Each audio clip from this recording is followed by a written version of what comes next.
Bila dia masuk Islam, dia dengar kumpulan Rasulullah keluar 10,000 sampai di Abwa. Jadi Abu Sufyan dengar Nabi dengan 10,000 dah sampai di Abwa. Abu Sufyan pun ajak anak lelaki dia untuk keluar bertemu dengan Rasulullah. Dia nak sebut depan Nabi bahawa dia dah masuk Islam.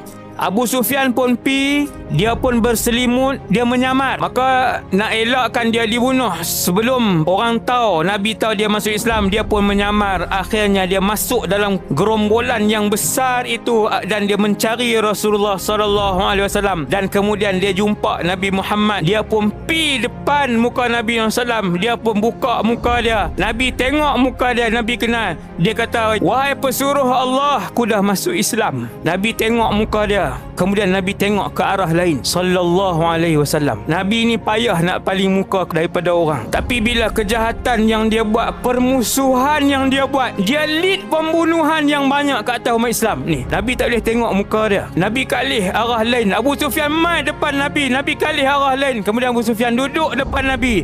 Dia kata, "Aku sepupu kamu wahai Muhammad. Aku dah masuk Islam." Nabi paling ke arah lain. Nabi tak senyum kepada Abu Sufyan. Habis dia. Akhirnya Abu Sufyan menjauhkan diri dengan Rasulullah pada ketika itu. Nabi terima Islam dia. Bukan Nabi kata hang tak Islam. Nabi terima keislaman dia. Tapi Nabi tak boleh tengok muka dia. Tuan boleh bayangkan orang khianat kita. Cerita dia khianati, mengalirkan air mata orang yang baik.